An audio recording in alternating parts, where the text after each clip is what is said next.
жил бараг болсон манай ээж амар төвчээр. Тэгээ манай ээж одоо надад хэлсэн байхгүй. Миний охин чи ингэж хүмүүс ингэж юм хийжсэнээс болчихл доо.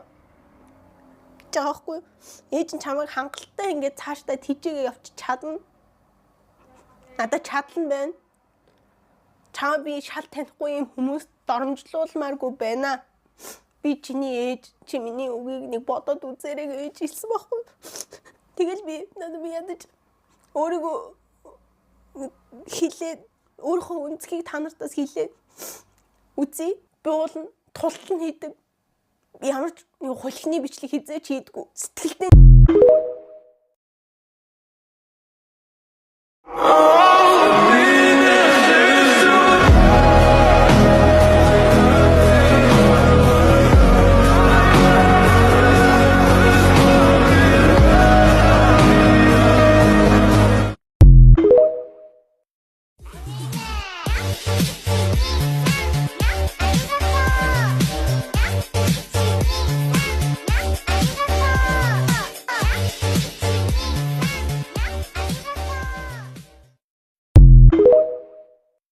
би одоо яг өөрөө хамгийн эмзэг сэдвээ ярих гэж байгаа байхгүй. Манай аав ээж хоёр бас тийм залуудаач орохгүй, бас тийм айхтар хөгшөндөөч орохгүй.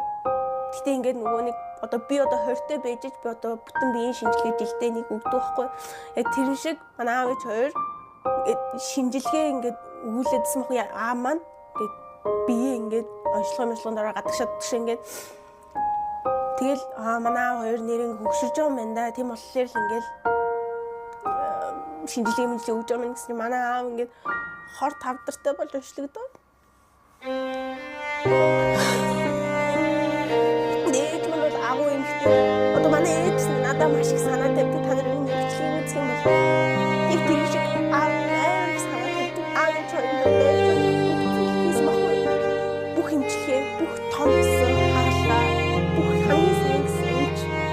Зүйлийг нэг хийсэн. Данч чи муруутай болсон.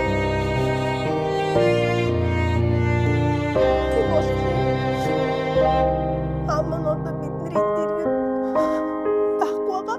Одоо ингэж аваа гэдэг хүн байхгүй. Аваа гэдэг нэг утас руу би залхахад байна миний хүүгээд хизээж авахгүй болсон. Аав ээж эсвэл хайртай хүний алдчихсан хүмүүс энийг ойлгоно.